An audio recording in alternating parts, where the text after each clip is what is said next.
Se liga, o Flamengo escolheu jogar no bloco mais alto ontem, tendo apenas o Gabriel na ponta da estrutura para pressionar o primeiro passe do Atlético Paranaense.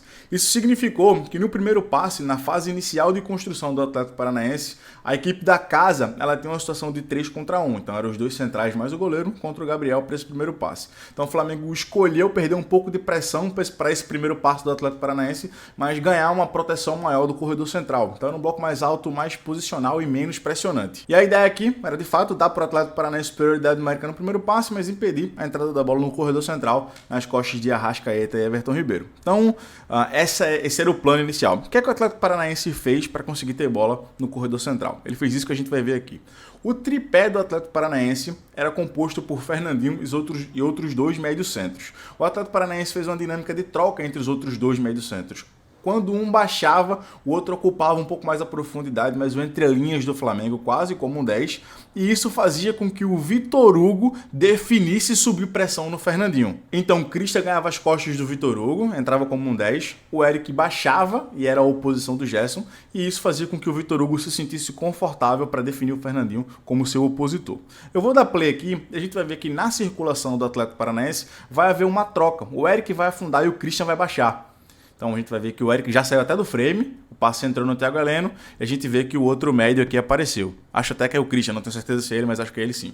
Então quando o Christian baixa na zona do Vitor Hugo, ele causa um 2 para 1 no Vitor Hugo. Então o Vitor Hugo já não tem mais tanta convicção de que vai pressionar o Fernandinho, ele vai precisar dividir, fazer vigia nos dois e ter em consideração, ter cuidado com aquele que está mais próximo da sua baliza, com aquele que está nas suas costas, que no caso é o Christian. Então eu vou dar play aqui, a gente vai ver que a bola vai entrar, por causa desse 2 para 1 no Vitor Hugo, ela vai entrar completamente sozinha no Fernandinho. O Vitor Hugo decidiu voltar, ele refuga, né? Ele baixa com o jogador que é mais perigoso e deixa o Fernandinho sozinho com bola. O Everton Ribeiro e o Arrascaeta, nessa estrutura, eles estão na meia pressão, como se fala na gíria. Eles estão aguardando o gatilho, se a bola entra no lateral esquerdo, o Everton Ribeiro salta, se ela retorna para o outro zagueiro, o Arrascaeta saltaria. Então isso gerou sempre uma situação de homem livre do Atlético Paranaense no corredor central, na maioria das vezes o Fernandinho vai girar, jogar e vai ter muito espaço para conduzir, para tomar a decisão que ele bem entender.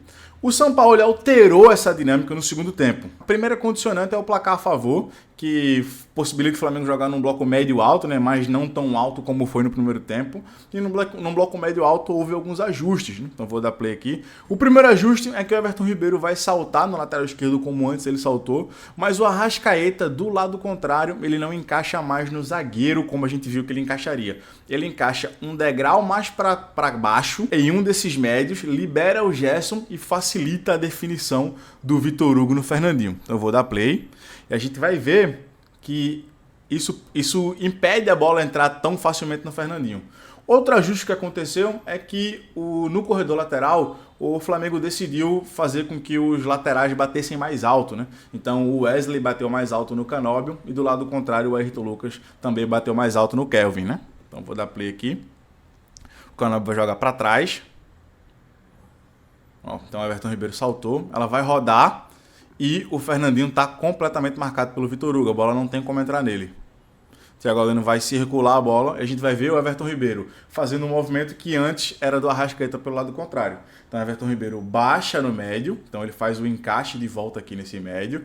O Vitor Hugo segue com o Fernandinho, o Arrascaeta ganha uma casa e salta no zagueiro e o Gerson encaixa naquele médio que antes era do Arrascaeta. Se entrar pelo corredor lateral, o Ayrton Lucas salta também. Então esse ajuste, olha como o Pedro Henrique não vai ter condições de jogar para frente, vai precisar retornar no goleiro. Então esse ajuste que o São Paulo fez no intervalo em relação à altura do bloco, em relação à compensação do Arrascaeta ou Everton Ribeiro no médio de dentro, para possibilitar o Vitor Hugo pressionar o Fernandinho e não ficar mais no 2 contra 1, deu mais solidez defensiva ao Flamengo, tirou um pouco do volume que a gente viu do Atlético Paranaense no primeiro tempo do jogo, e o São Paulo tem se notabilizado por conseguir fazer boas alterações no intervalo do jogo, ler o que está acontecendo no jogo e fazer algumas mudanças na equipe que possibilitam melhoria do desempenho da equipe no decorrer dos jogos.